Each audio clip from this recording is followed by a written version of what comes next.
Gəlin bugün bir açıq məktubdan danışaq. Amma bu, bildiyimiz o rəsmi, diplomatik yazışmalardan deyil, heç deyil.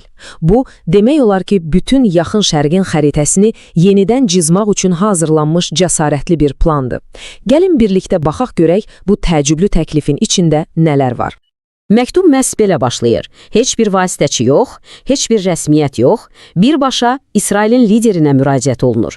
Bax bu, elə ilk cümlədən məktubun nə qədər fərqli, nə qədər qeyri-adi olduğunun siqnalını verir.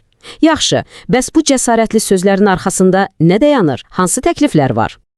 Deməli, söhbət sadəcə bir məktubdan getmir. Bu, əslində strateji bir yol xəritəsidir.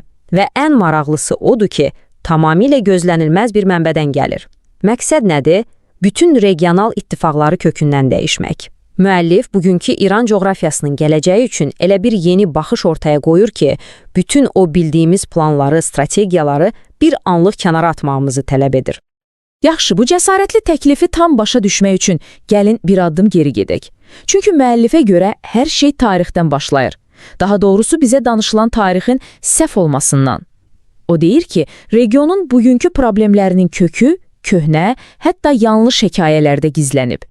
Məktub birbaşa hədəf alır. O məşhur Fars-Yahudi dostluğu hekayəsini. Bilirsiniz, Böyük Kirin Yahudiləri azad etməsi barədə olan o tarixi rivayət var ha. Bax, müəllif deyir ki, bu sadəcə bir mifdir. Hətta iddia edir ki, bu hekayə ingilislərin uydurduğu Fars milləti konsepsiyasının bir parçasıdır. Və bu dostluq nağılının tam əksinə Tövratdakı Purim hekayəsini iki xalq arasındakı əsli münasibətin sübutu kimi ortaya qoyur. Amma gözləyin, ən heyrətamiz iddia hələ indi gəlir.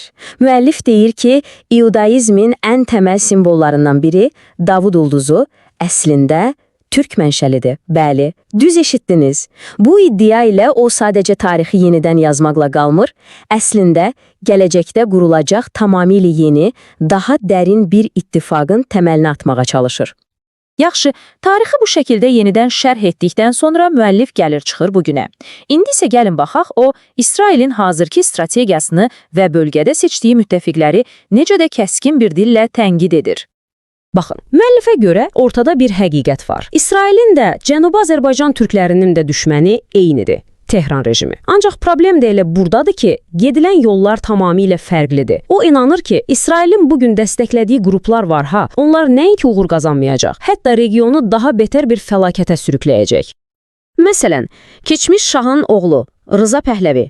Müəllif onu dəstəkləməyin niyə böyük səhv olduğunu konkret arqumentlərlə izah edir.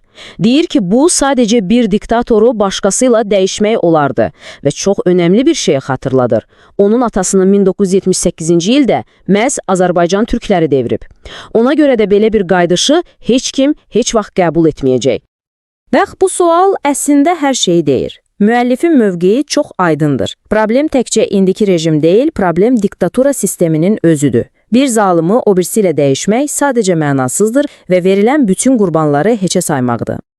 Və tənqid hədəfində təkcə Pəhləvi yoxdur. Müəllif həmçinin İsrailin bəzi Kürd qruplarını dəstəkləməsini də sərt tənqid edir. Deyir ki, bu, birbaşa Cənubi Azərbaycan türklərinin maraqlarına zid və bölgədə yeni bir gərginlik, yeni bir münaqişə ocağı yaratmaqdan başqa bir işə yaramayacaq. Yaxşı, əgər bunlar hamısı yanlışdırsa, onda doğru yol hansıdır? Çıxış yolu nədədir? Bax, məhz bu sualla gəlib çıxırıq məktubun ürəyinə. Müəllifin təklif etdiyi alternativ yola, Cənubi Azərbaycan təklifinə. Onun bütün o tarixi, siyasi analizlərinin gəldiyi son nöqtə məhz buradır. 40 milyon. Bir anlıq bu rəqəm haqqında düşünün. Bu sadəcə bir statistika deyil. Bu, müəllifin İrandakı Cənubi Azərbaycan türklərinin sayı ilə bağlı iddiasıdır. Və onun bütün arqumenti, bütün siyasi planı məhz bu rəqəmin üzərində qurulub. Bu, sözün əsl mənasında oyunu dəyişən bir rəqəmdir. Bəs bu rəqəm niyə bu qədər önəmlidir?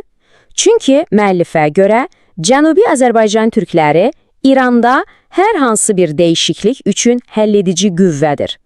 O deyir ki, İstər yaşıl hərəkat olsun, istərsə də Məhsa Əmini etirazları, keçmişdəki bütün cəhdlərin uğursuz olmasının əsas səbəbi məhz budur.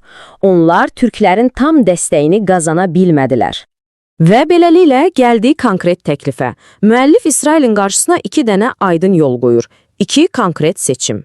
Birincisi, Tehranda türklərin liderliyi ilə bir hökumətin qurulmasına yardım etmək. İkincisi isə müstəqil Cənubi Azərbaycan dövlətinin yaranmasını dəstəkləmək. Gördüyünüz kimi hər iki variantın mərkəzində Cənubi Azərbaycan türkləri dayanır. Beləliklə, məktub artıq sonuna yaxınlaşır və bu sonluq bir xahişlə yox, sərt bir seçimlə bitir. Müəllif təkcə bir təklif irəli sürmür. O, İsrail siyasətçilərini bir ultimatum qarşısında qoyur. Gələcək üçün doğru tərəfi seçməlisiniz. Müəllif hətta çox kəskin bir bənzətmə işlədir. Buradakı axsayan at təbii ki, Rıza Pəhləviyə bir işarədir. Demək istəyir ki, İsrailin indiki strategiyası əvvəldən uzacağı bəlli olan bir oyuna pul qoymaq qədər məntiqsizdir. Və son olaraq, açıq bir xəbərdarlıq. Məktub deyir ki, əgər yanlış tərəf dəstəklənsə, bu qaçınılmaz olaraq bir vətəndaş müharibəsinə gətirib çıxaracaq. Və müəllif çox əmindir, bu müharibədə onun təmsil etdiyi xalq qalib gələcək. Bu sadəcə bir proqnoz deyil, bu öz xalqının sayına və gücünə olan inamın bir ifadəsidir. Beləliklə, bütün bu analizdən sonra ortada çox fundamental bir sual qalır. Tarixin özü bir döyüş meydanına çevriləndə bir millət öz müttəfiqlərini necə seçməlidir? Hansı prinsiplərə əsaslanmalıdır? Və bu sual əslində təkcə geosiyasət haqqında deyil. Bu, həm də kimlik haqqında və gələcəyin necə qurulacağı haqqında bir sualdır.